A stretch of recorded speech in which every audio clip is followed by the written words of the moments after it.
How's it going, guys? Welcome back to another Pokemon Scarlet and Violet VGC session. Today we're going to be using the Tatsugiri Dondozo team once again. Again, this team was made by Aaron T, also known as TBF Unreality. Go follow them on Twitter. I'll leave a link in the description down below. If you want to use the team, use the code at the top right corner of the screen. And please like and subscribe for more videos. Like this one. And just like that, we're in Pokeball rank 4, three-quarters of the way, 2/3 of the way to rank 5. Pretty great, actually. And today we have a battle versus Luke on the ladder. He's got a pretty terrifying looking team. It's a very familiar looking team as well. I think he's using the same team that we used in the first few sessions, which is great because it means I know the team a little bit better. Sylveon hurt this team a lot, so we're definitely going to lead with Sylveon here, and I'm thinking we lead with, what else do we lead with? Our Hydreigon could be good. I think I want to leave Sylveon with Hydreigon, and then we'll go with Tatsugiri and Dondozo, because they just match up really well against their team. I think Dondozo is going to annihilate them, which is funny because they have Annihilate. Haha.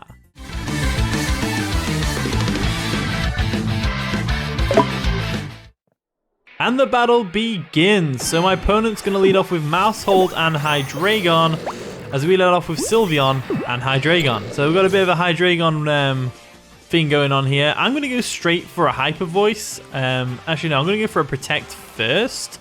And then with my Hydreigon, I'm going to go for a Tailwind.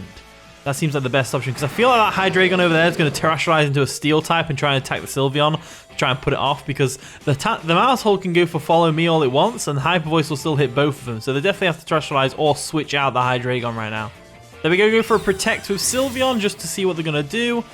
They didn't terrestrialize, which is interesting. They go for a Population Bomb on the Sylveon, and that's just not going to work out for them. As the Hydreigon of their own is going to go for a Draco Meteor on ours, and they unfortunately win the speed tie, which is a shame. So Hydreigon goes down, which is a real shame, but we do get a lowered special attack on the Hydreigon of theirs, which is absolutely amazing. So with that in mind, let's go into our Dondozo over here. We'll get him on the field, and I'm struggling to see how we're going to win this one, to be honest with you. So we'll have to just see what happens. So we'll go for a we'll terrestrialize into a Fairy type and go for a Fairy terrestrialization attack. And then with you, we're going to go for a Order Up on the Mousehold. They're going to terrestrialize now. And what are they going to go into? A Steel type? Hydreigon is going into a Steel type probably. Steel type. Cool.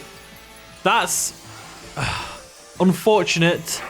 I think their team's matching up a bit better than I thought it would. But it's fine. We're going to terrestrialize into a Fairy type real quick, and then we'll just go from there. So Hydreigon's a really cool Steel type because it obviously gets the ability Levitate, which helps a lot. Hyper Voice should still do a lot of damage here, but again, we're probably going to get taken out by a Flash Cannon right now. They go for a Population Bomb on the Dondozo, which is fair enough. It's going to hit 4, 5, 6, 7, 8, 9, and 10.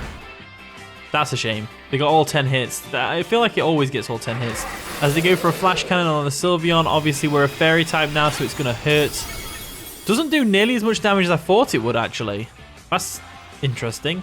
As we go for a Hyper Voice now, nice and powerful, boosted by the terrestrialization.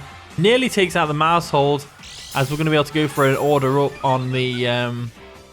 We're going to be able to go for an Order Up. Why is the Flash Cannon doing so little damage then, I wonder? So we go for the Order Up. That's going to take out the Mousehold, which is great. No more Population Bombs for you.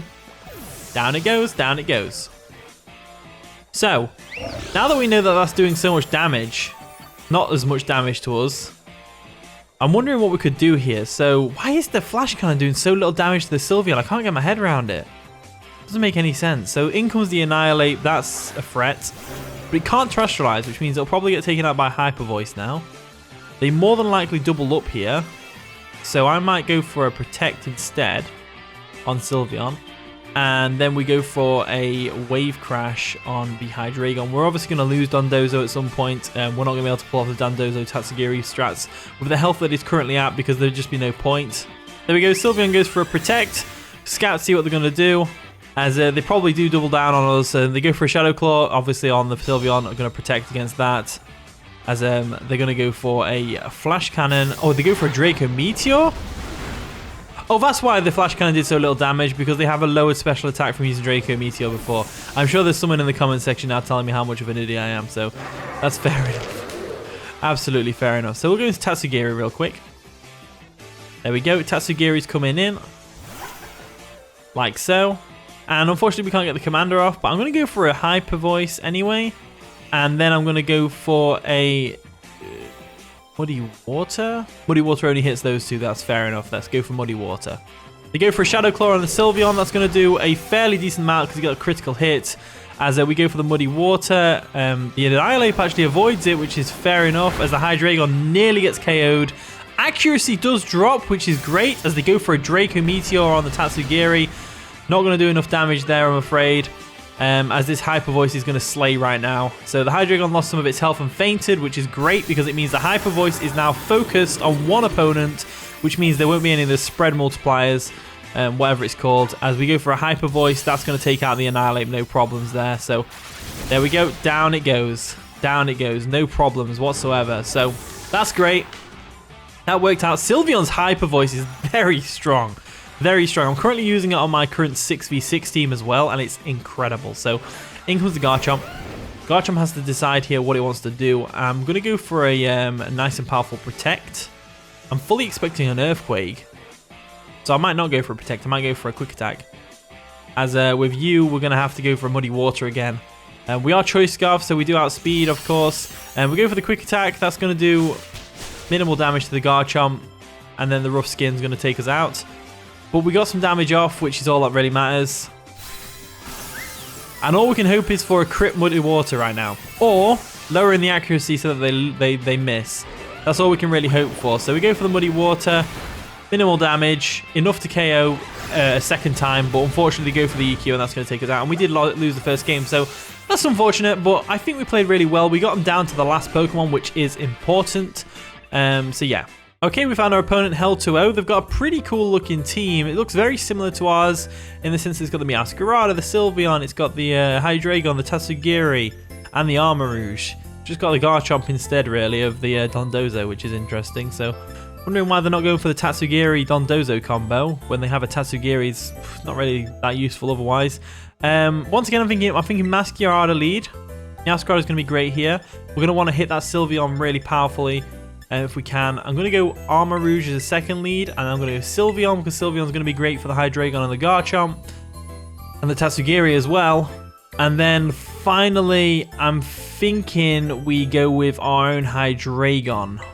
I feel like that'll match up nicely because it's a Terrestrialized Steel as well, so we can go for the nice and powerful attack. And the battle begins. So my opponent's got a really nice hat. They're going to lead off with Meowscarada as Armarouge.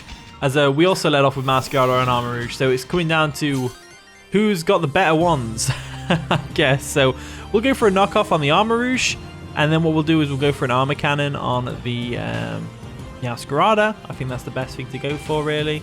If the Meowscarada goes for a Trick Room, so be it. We go for a knockoff, we do outspeed, able to get nearly a KO on the Armarouge, which is great, knocking off their safety goggles. As they go for a knockoff on our Armarouge, which is going to do the same amount, and knock off our safety goggles. So, fair enough. We go for the Armor Cannon first, which is great. That's going to be able to take out the Meowscarada or take it down to its Sash, which it does have. I figured it would. They have such a similar team to ours. I think they've got the exact same team. They've just changed Dondozo for Garchomp. I think that's what they've done. As they're going to go for a Heat Wave, so they do actually have something different. So that's going to be absorbed by Armarouge, which is great. So we know our Meowscarada outspeeds. Well, no, that's not how it works. We are going to go for a Flower Trick now on their Meowscarada. And then we go for a Psychic on their Armarouge. I think that's the best thing to go for right now. We should, hopefully we win the speed tie again. That'd be ideal. They go for a Wide Guard. Interesting. Not really going to work out for them in this particular instance, as our Meowscarada is able to outspeed and take out their Meowscarada with a Flower Trick, which is absolutely great. This means that we're able to take out their Armarouge as well, since they've wasted it. I don't know why they went for Wide Guard when we haven't got a spread move. We've already shown Armor Cannon over the Heat Wave, so whatever. We were able to take out the Armarouge though, which is absolutely amazing. So that's great. We're off to a good start. We're off to a very good start. A very, very good start. In comes Sylveon. So Sylveon, we know we outspeed. Sylveon's not that fast. And in comes Garchomp. So Garchomp is a tough one here. So Garchomp, we unfortunately don't want to be doing... Well, I'm going to go for a Flower Trick on the Sylveon. And then I'm going to go for a Wide Guard to protect us from a Rock Slide or an Earthquake. So there's the Wide Guard on the Armourouge, which is great. That also protects us from Hyper Voice, which is amazing. They are going to get a Flower Trick to the face. It's Overgrow boosted. It should do a lot of damage. Actually nearly takes them out, which is amazing. As they go for a Rock Slide, which is obviously going to fail. There we go. Protected the Masquerada and protected the Armourouge from that. As they hopefully go for a Hyper Voice here, which is obviously going to be protected against from the Wide Guard as well. So they knew we had Wide Guard, but they chose to use widespread moves, which is interesting. So Wide Guard, I found out, cannot actually fail. So you can just keep using Wide Guard all you want. I'm going to go for another Flower Trick. This time I'm going to go for the Sylveon. And then I'm going to go for another Wide Guard here, just to protect us. We're actually going to Terrestrialize. What are they going to Terrestrialize though? Garchomp? What's the Garchomp going to do? It's going to turn into a ground type. Okay, interesting. That means if we can survive this turn, Meowscarlet's Flower Trick should take it out. So that's great. We go for a Wide Guard though. They go for a Protect. Interesting. They go for Protect. As we're able to go for a Wide Guard this turn, which is going to protect us from an Earthquake from this thing. So hopefully we do see an Earthquake. That'd be ideal. So we go for Flower Trick. Obviously fails because of the Protect on the Sylveon. As the Garchomp, what's he going to do here? Is he going to go for an Earthquake? Yeah, he goes for an Earthquake. That's only going to hit the Sylveon. In fact, no, Sylveon just protects it. It won't even do that. So we should be golden here. As long as we go for the Flower Trick next on the Garchomp. I think that's what we should do. So I'm going to go ahead and do that. Flower Trick on the Garchomp, and then we'll go for a Psychic on the Sylveon because we outspeed the Sylveon. And we should be able to finish off this game right now. Sylveon reveals a Quick Attack, which is what we have on ours, which is interesting. So I don't know why they didn't do that sooner. They could have easily done that sooner, as the Garchomp's going to go for a Dragon Claw, which is going to take out Armourouge. So that's a shame that we've managed to lose our Armourouge, but what can you do, I guess? What can you do? So we have our own Sylveon in the back, and we have our Hydreigon to come in. So we are in a decent position here. So Hydreigon comes in, nice and powerful. In comes the Sylveon, also nice and powerful. What we're going to do now is we're going to go ahead and Terrestrialize into a Steel type and go for a Draco Meteor on the Garchomp. And then we're going to go for a Hyper Voice with our own Sylveon and hope that we win the Speed type. There we go, Terrestrializing into a Steel type. We are Levitate, of course, so we're going to be able to eat up a Dragon Claw as well from this. Well, we can eat up an Earthquake anyway, but Ground isn't a weakness we worry about with a Levitate ability, and we're able to tank a Dragon Claw no problem as well. The Dragon Claw can't affect Sylveon. They go for a Protect with their own Sylveon, which is fair enough. As we're able to go for a Draco Meteor on the Garchomp. We're actually faster than the Garchomp, which is interesting. Nearly takes it out, which is absolutely amazing. As this next turn, we should be able to live an Earthquake. Protects the Sylveon, obviously. Levitate on the Hydreigon, obviously. And then I'm pretty sure Sylveon can live an Earthquake here. If it can't, that's a shame, but what are you going to do? It does live. Okay, cool. So the protection on the Sylveon's fine. As we're able to go for a Hyper Voice and take out the Garchomp. So this is a pretty good game so far. It's interesting how they have the same team as us, but they've just tweaked it a little. That's always interesting. That's funnily enough, I've built teams like that before, to be fair. That's how I build some teams. So obviously we're going to go for a Flash Cannon on the Sylveon, and then we'll go for a Quick Attack just to finish off the game with the Sylveon. So there we go for a Quick Attack. That's going to take out the Sylveon, and that is going to be the game. So that was the second game, and with that being said, it was a nice W. Thank you for watching today's video. If you did enjoy, of course, leave a like, subscribe, all that wonderful stuff. And with that being said, I'll see you all in a bit.